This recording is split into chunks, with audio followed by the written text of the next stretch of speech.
6 forecast.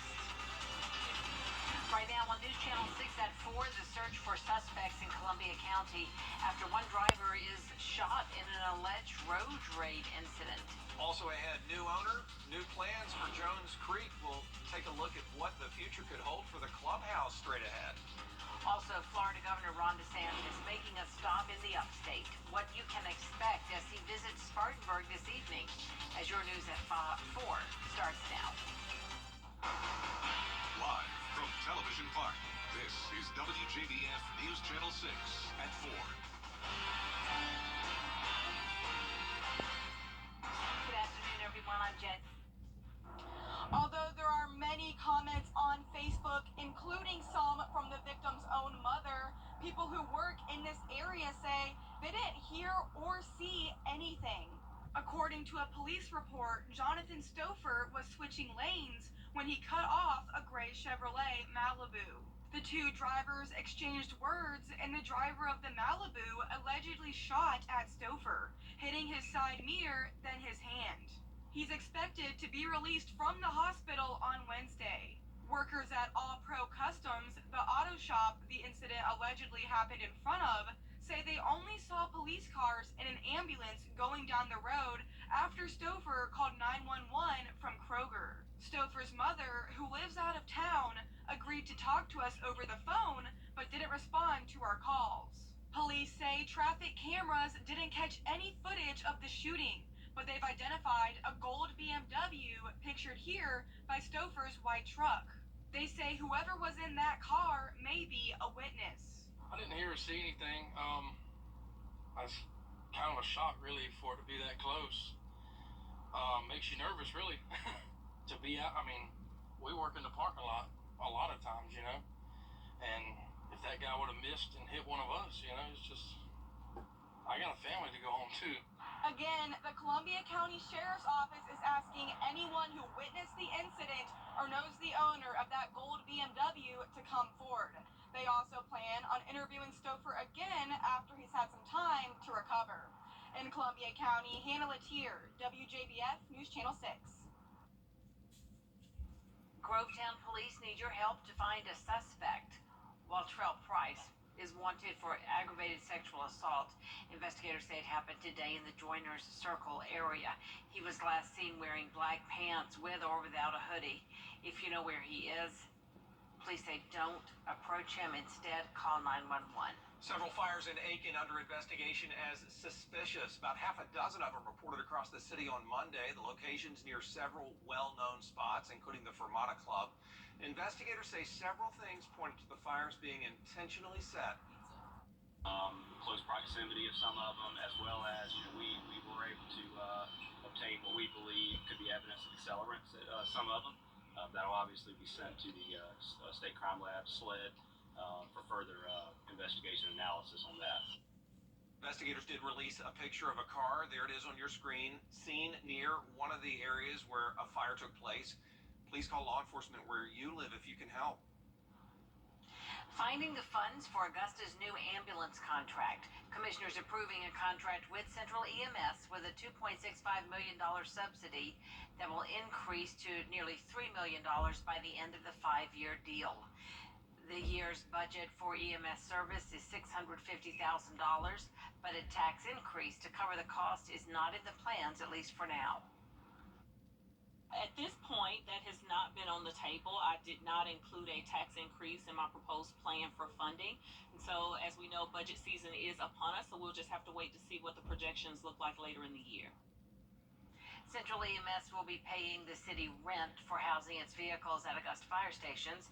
That will come to just under $55,000 a year. As we told you on News Channel 6 yesterday, a new buyer has purchased the Jones Creek Clubhouse. So today we wanted to know what that can mean going forward.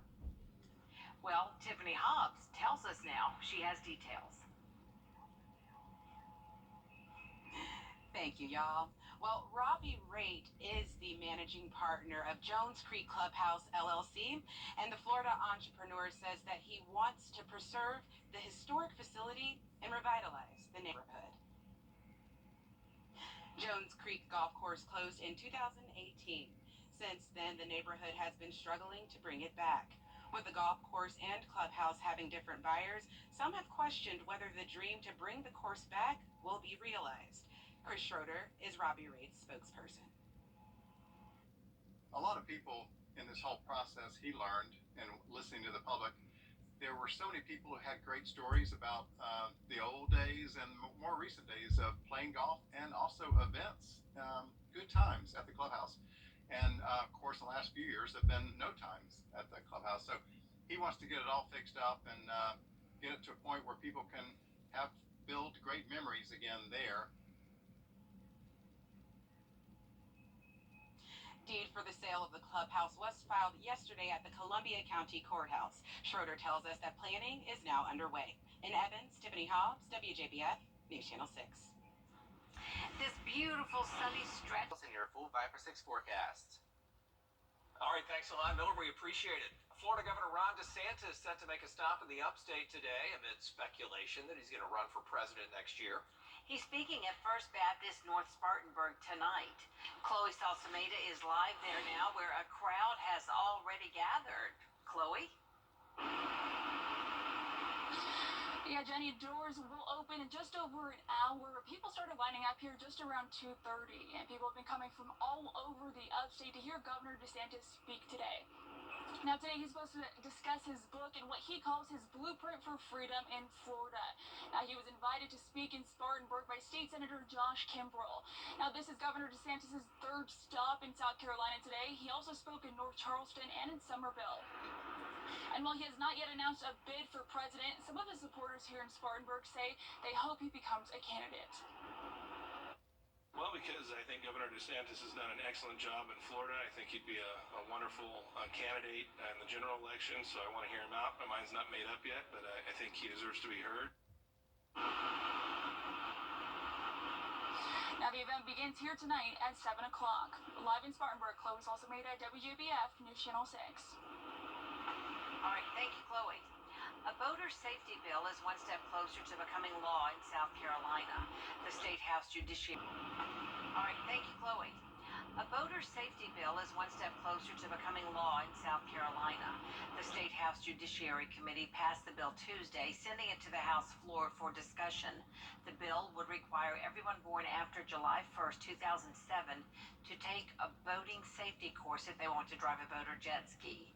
The bill has a long list of supporters, including the family of Logan Wood, who died in a boating accident at age 18.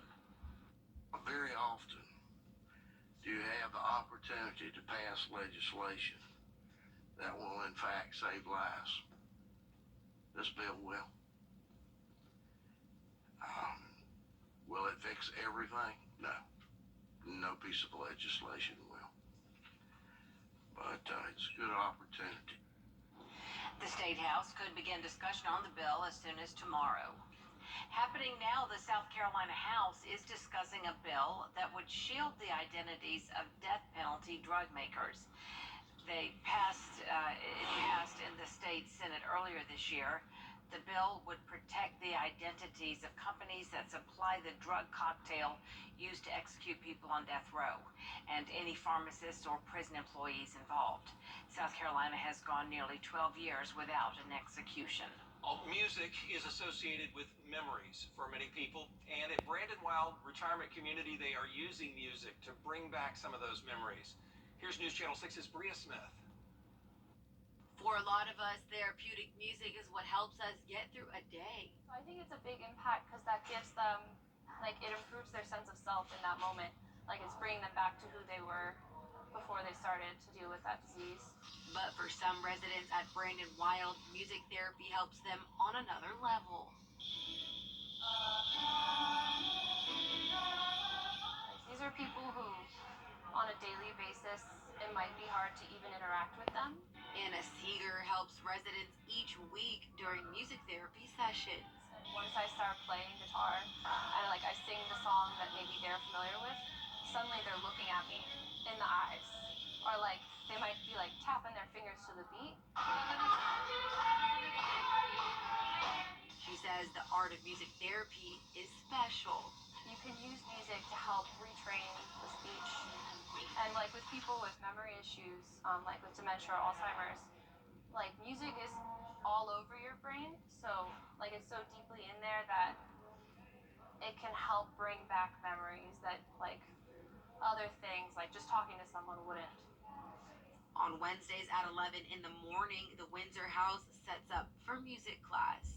Well, they come out, they enjoy it, they know what to look for. We're helping them to do exercise, we're helping their memories. We have a theme so they can identify with things that they used to do growing up. And it also gives them hope about we're coming back next week. In Augusta, Bria Smith, WJBF, News Channel 6. The Augusta Mini Theater announcing its fundraising campaign. They want to build a 150-seat theater there at their current location on Deansbridge Road. They're $800,000 short of the $2.5 million they need to do that, and they need your help, they say, to reach the goal by the end of August. The theater is going to get money from the city of Augusta, but only if they meet their fundraising goal. I want to make it clear that we're not trying to build a theater. We're trying to complete the construction of this art school. And the art school has a theater component. And so the campaign is to raise $800,000 so that we can go forward this fall with starting construction of the 150-seat theater. The Augusta Mini Theater doing a great job of teaching our children performing arts since 1975. That we have a major situation in our city as it relates to homelessness. We've seen children come through the Salvation Army in shelters. The Richmond County Board of Education discussing the homeless student population. They're trying to find solutions to this ongoing problem. According to the Salvation Army, the Center of Hope Shelter houses roughly 17 children a night, 8 of school age. The goal is to provide a home and help them succeed in school. Ministry of Dignity. We're trying to give dignity to all those who walk in our doors. And of course, children are no exception to that. Westside's men's basketball coach Jerry Hunter and the state championship team were also honored at Tuesday's board meeting. Coming up, a new invention could alter the future of healthcare. Sure could. The household foods that power the device and how that device could be put to so many uses going forward, including medicinal uses and electronic uses. We will tell you all about it when we come back. Store, pickup, or delivery, you get the same great prices, deals, and rewards. That's a win-win-win. Kroger, fresh for everyone. Eating batteries goes against what we know about health and safety. But researchers are developing a battery prototype using foods you probably have in your pantry. The battery's positive end is made from a vitamin found in almonds. The negative end uses a compound found in capers.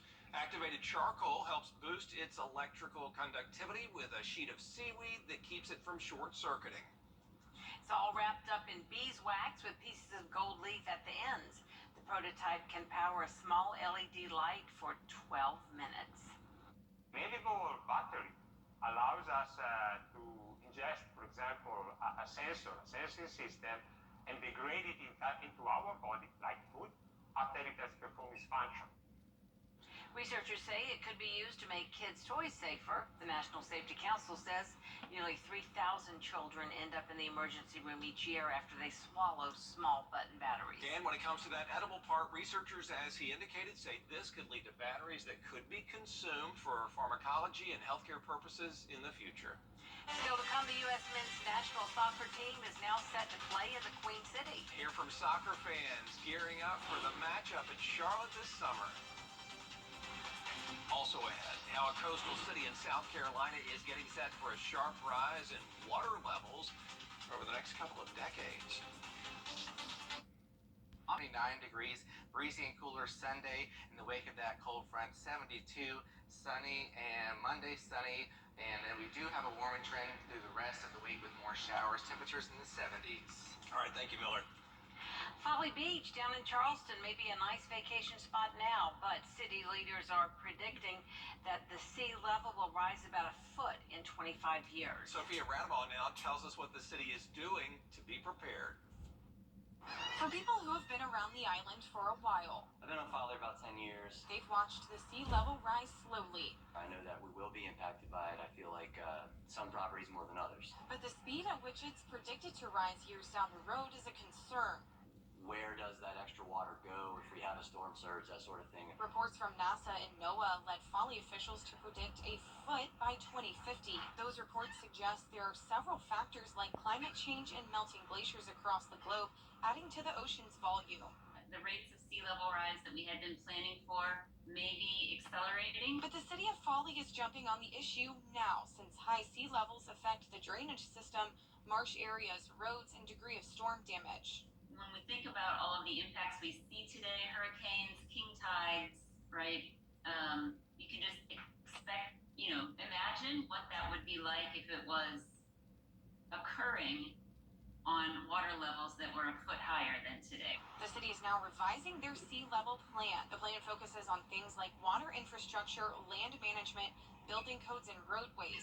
The consulting director for the plan says it's vital they're taking action on this now. While 2050 is a long ways away, it's an actionable time period, and it's something that residents and visitors and officials can all sort of wrap their heads around. The residents say they're relieved that Foley leaders are looking to the future. I'm not a scientist, so I don't have the solutions, but the conversation being started is definitely, the right thing to be doing right now. And the city of Foley Beach is asking people who live there and own businesses there for input on how the rising sea level could impact them. We'll be right back. Right now on News Channel 6 at 6, how the city of Augusta plans to find the money for its new ambulance contract. Plus, what the future could hold after the purchase of the Jones Creek Clubhouse. And a shooting in Columbia County, why deputies are saying road rage may have been involved. As your News at 6 starts now. Live from Television Park, this is WJBF News Channel 6 at 6. Good evening, everybody. I'm Brad Means. And I'm Jenny Montgomery. Thank you so much for joining us tonight. Coverage you can count on begins with breaking news and what could be a big impact to Augusta's riverfront. A federal appeals court reversing a ruling that prevented the Army Corps of Engineers from removing the new Savannah Bluff Lock and Dam. The Corps wanted to replace that lock and dam with a rock weir that would have lowered water levels, and there were concerns about the plan, so the state of South Carolina and the city of Augusta filed a lawsuit to stop it. A judge ruled in favor of that lawsuit, but now the appeals court has stepped in, reversed everything, so now this case goes all the way back to the district court to decide what water level is needed for the Savannah River in our area. Augusta has new ambulance service, but it looks like it's going to have to pay for what it gets. Commissioners approving a deal with Central EMS that includes a subsidy, $2 million more than they budgeted. George Escala has the story. Central EMS now in business with Augusta. Everything comes at a cost, and Catherine McKnight, Commissioner, stated that you get what you pay for it. Augusta leaders approving a contract with Central that will pay the company $2.65 million a year with a built-in 3% increase that will raise the cost to nearly $3 million by the end of the 5-year deal. $3 million over the life of this contract, more than we were going to pay Gold Cross. Does that concern you? Any heartburn there? No, it doesn't concern me. But Commissioner Wayne Guilfoyle has concerns. He was the lone no vote against the agreement. The money's coming out of contingency, reserves, SPLOST. It's coming from 7 different places for this year only. Commissioners budgeted $650,000 for ambulance service for both this year and next year. But to find the rest, a tax increase is not in the plans, at least not now. At this point, that has not been on the table. I did not include a tax increase in my proposed plan for funding. And so, as we know, budget season is upon us, so we'll just have to wait to see what the projections look like later in the year. The contract also allows Central to house ambulances at 13 city fire stations. The company will pay $350 a month at each. I've written buildings myself, and I've never rented something so low. I mean, we're giving things away in that. The contract with Central does not prevent the company from coming back at any time for an increase in the subsidy. But as Dow says, it also doesn't prevent commissioners from saying no. In Augusta, George Escala, WJBF, News Channel 6. A new buyer purchases the Jones Creek Clubhouse. Tiffany Hobbs is live now with details.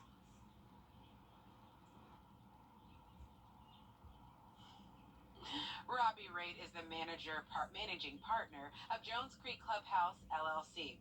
The Florida entrepreneur purchased this clubhouse and says that he hopes to preserve the historic facility and revitalize the neighborhood. Jones Creek Golf Course closed in 2018. Since then, the neighborhood has been struggling to bring it back. With the golf course and clubhouse having different buyers, some have questioned whether the dream to bring the course back will be realized. Chris Schroeder is Robbie Raitt's spokesperson. A lot of people in this whole process, he learned, and listening to the public, there were so many people who had great stories about the old days and more recent days of playing golf and also events, good times at the clubhouse. And of course, the last few years have been no times at the clubhouse. So he wants to get it all fixed up and get it to a point where people can build great memories again there. The deed for the sale of the clubhouse was filed at the Columbia County Courthouse yesterday. Schroeder tells us that planning is now underway. In Evans, Tiffany Hobbs, WJBF, News Channel 6. Our chief meteorologist, Tim. Thank you, Tim. Several fires in Aiken, including one at the Fermata Club this week, are currently under investigation as being suspicious. A half-dozen fires were reported across the city on Monday. The locations were near several well-known spots, including that Fermata Club. Investigators say several things pointed to the fires being intentionally set. Close proximity of some of them, as well as we were able to obtain what we believe could be evidence of accelerants at some of them. That'll obviously be sent to the State Crime Lab, SLED, for further investigation and analysis on that. Investigators released a picture of a car seen near one of the areas when those fires took place. Please call law enforcement if you can help. Columbia County investigators are looking into a possible case of road rage. They say it happened Monday near the busy intersection of Bel Air and Columbia Roads. Hannah Latier has more. Although there are many comments on Facebook, including some from the victim's own mother, people who work in this area say they didn't hear or see anything. That's kind of a shock, really, for it to be that close. Makes you nervous, really, to be out. I mean, we work in the parking lot a lot of times, and if that guy would have missed and hit one of us, it's just, I got a family to go home to. According to a police report, Jonathan Stouffer was switching lanes and cut off another driver. Investigators say the other driver fired at Stouffer, hitting his side mirror and then his hand. He's expected to be released from the hospital on Wednesday. Everybody's always migrated to Columbia County because it's a better, safer county, but it seems like the crime rate's getting up around here pretty good. Still love Columbia County. I wouldn't move anywhere else, but yeah, it's kind of scary to know these things are going on now. Stouffer's mother, who lives out of town, agreed to talk to us over the phone, but didn't respond to our calls. Police say traffic cameras didn't catch any footage of the shooting, but they've identified a gold BMW pictured here by Stouffer's white truck. They say whoever was in that car may be a witness. Again, the Columbia County Sheriff's Office is asking anyone who witnessed the incident or knows the owner of that gold BMW to come forward. They also plan on interviewing Stouffer again after he's had some time to recover. In Columbia County, Hannah Latier, WJBF News Channel 6. When News Channel 6 at 6 continues, we're going to talk about the Supreme Court stepping in potentially as the fight over the abortion pill ban continues. And what their potential ruling means for how abortions are performed in the U.S. That's when your News at 6 returns. First, though, a look at what you can find tonight on News Nation. Stanton Optical is the top bird. Still on standby for a Supreme Court ruling. Justice is set to decide if the abortion drug that's used in more than half of the abortions in this country. The move coming less than a year after that landmark ruling that struck down Roe v. Wade. Many are calling out for stricter guidelines on prescribing and administering the drug and blocking its delivery by mail. I think the radical abortion policies of the Biden administration are wrong, but at the end of the day, we're a rule of law nation. If If the court upholds the Fifth Circuit decision, it could turn back more than 2 decades of FDA-approved expanded access to the abortion pill. Well, Tim, as you mentioned earlier, all those Chamber of Commerce people out taking pictures today, right? So, right, they're so happy with this, right? So be looking for those photographs at a, drugstore. Name? Beverly Hill. Beverly Hill. Coming up, the Greenbrier girls soccer rolling into the Elite Eight.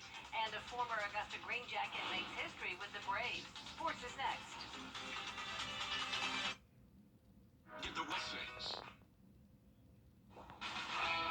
Now, WJBF sports coverage you can count on. The Atlanta Braves are the hottest team in Major League Baseball right now. 14-4 overall and the longest active win streak in the league. They've won 8 in a row heading up to their series finale with the Padres this afternoon.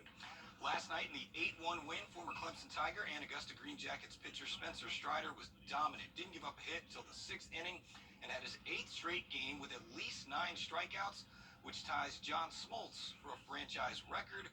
That's pretty good company to be named with. Yeah, I mean, anytime you're named next to those guys, or certainly John Smoltz, it's an honor. It's impressive. So, yeah, I know it's good. I think the best thing is just figure out how to get a little deeper into the game, and a lot of positives to take away. And I think just like I said, finding the right mentality is really where I needed to be. Game 3 right now, the Braves down to their last out in the ninth. Do have a runner on. We'll have highlights at 11, and they're back home Friday against the Astros. The Greenbrier girls soccer team making history as they head to the Elite Eight with a perfect 17-0 record, outscoring their opponents this season 131-3. You heard that right. They're led by the 8 seniors and the Lady Wolfpack, hoping to make a run at a state championship. Very exciting. It's like the chance for us to make history because our team hasn't made, or like our school hasn't made it to the finals before. Yeah. So We're looking forward to Monday for the competition. Just being able to walk out and see everyone in the stands supporting you, to know that your work isn't just going unnoticed. Like, you're doing it for a reason, doing it for this team. when we won region, everyone was so supportive, and we just had like the best experience with that. They started out winning a lot of region games really fast and with really big margins, but they stayed humble the entire time. They are very professional. They hold each other accountable. They've trusted the process, which has got them here. They're a great team, and they know they don't worry about results. They worry about playing great soccer, and results will come after. So that's what's got them here, and that's what's going to keep going. Greenbrier will host Northview in the Elite Eight on Monday. Congratulations to the Augusta University women's golf team. Lady Jags come from behind in San Antonio to defend their Southland Conference title. They win by 1 shot. They'll now wait on their NCAA regional tournament site. This week's WJBF Scholar Athlete of the Week is Harlem baseball star Tristan McClatty. He's got a 3.7 GPAs and on the honor roll, Spanish Honor Society, top 50 in his class, and a 4-year starter on the baseball team, 2-time Region Player of the Year, MVP All-American, Georgia Top 100 Showcase, and already signed a Division I scholarship to play at the next level. I pride myself in doing my homework and keeping up with my grades, and also pride myself in working hard by doing a lot of baseball, and it means a lot to me. He's worked himself to death on the ball field and in the classroom, and for him to, this is basically a classroom honor. He makes great grades. He's a great example to the other kids. The other kids kind of see it and they kind of buy into it, but he's just a great leader. He's always upbeat. He has fantastic grades going to Clemson, and you don't go to big D1 school unless you got some pretty good GPA and grades. Yeah, as you saw there, already signed as a sophomore with the Clemson Tigers. Wow, way to go, Tristan. tremendous. We'll be right back. Wow, spruce up your outdoor space for less this year at Carolina Pottery. Huge selections of quality all-weather wicker and polywood furniture, all at our everyday low prices. Visit carolinapottery.com or a store near you. Jones Mobile Cars.